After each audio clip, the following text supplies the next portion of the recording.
Ndagusuhuje wowe tugiye kubana muri aka kanya. Niba ari ubwa mbere ugeze kuri uyu murongo tuguhaye ikaze. Ukande subscribe, ufungure inzogera kugira ngo utajya ucikwa n'ibyiza tubagezaho umunsi ku wundi. Nawe dusanzwe tubana turagusuhuje cyane kuko uri uw'agaciro gakomeye cyane.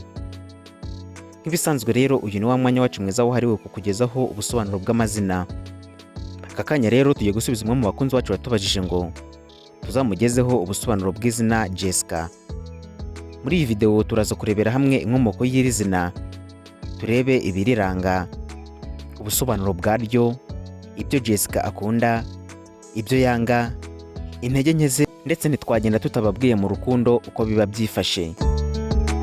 Iyi wumva ni Strongest Studio, nawe ngiye tugiye kubana kuri mikoro ndi Mizero Felix. Uhawe ikaze.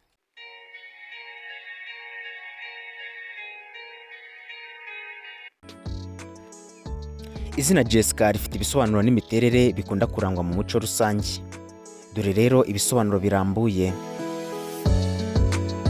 Izina Jessica rifite inkomoko mu Giheburayo, ryakomotse ku izina Yiska. Izina Jessica rero risobanura impano y'Imana cyangwa uwahawe n'Imana. Ryamenyekanye cyane cyane mu ndimi z'Icyongereza nyuma yo gukoreshwa na William Shakespeare mu gitabo cyanditse cyitwa The Merchant of Venice. Dore rero imiterere rusange ya Jessica.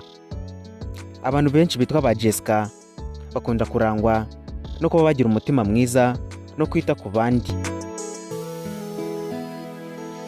Bakunda ubwigenge no kwifatira ibyemezo, kuba abanyabwenge kandi bazi kuvuga no gusobanura ibitekerezo byabo.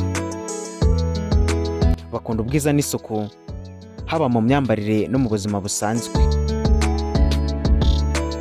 Dore rero ibyo Jessica akunda: urukundo rufite ukuri no kubahana, abantu bizerwa kandi bavuga ukuri, akunze kuba afite ubwisanzure mu byo akora byose.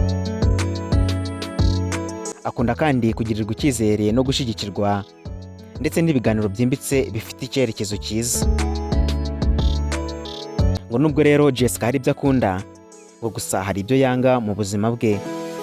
Ngo yanga kubeshwa cyangwa guhemukirwa, kugenzurwa cyane cyangwa kubuzwa kwisanzura, ngo biramubangamira cyane. Yanga abantu b'indyarya cyangwa batagaragaza ukuri. Ikindi rero, yanga kutitabwaho cyangwa gufatwa nk'udasanzwe. Dore rero intege nke ze cyangwa se ibibazo ashobora kugira mu rukundo. Mu rukundo, Jessica ashobora kugira ishyari rirenze urugero igihe adafite icyizere gihagije. Kurwogwa no gufungura umutima, ntavuga vuba amarangamutima ye. Gushaka gutungana cyane bigatuma abona amakosa menshi. Agira umujinya uhita uza ako kanya ariko nawo ugashira vuba. Dore rero uko mu rukundo bimeze. Mu rukundo akunda kuganira ku marangamutima ye adakunze kuyahisha.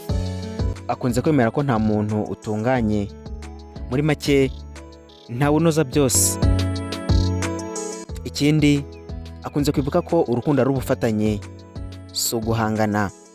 Ngahe rero ngubwo ubusobanuro bw'izina Jessica. Nawe niba ari izina wifuza ko tugusobanurira, uze kutwandikira muri komenti tuzari gusobanurira. Ni nuko dusoje, ari nako tugushimira cyane we twari kumwe. Nk'ibisanzwe, nari kumwe nanjye Mizero Felix. Mukomeze kugira ibihe byiza, turabakunda, naho ubutaha Imana ibarinde. Bye.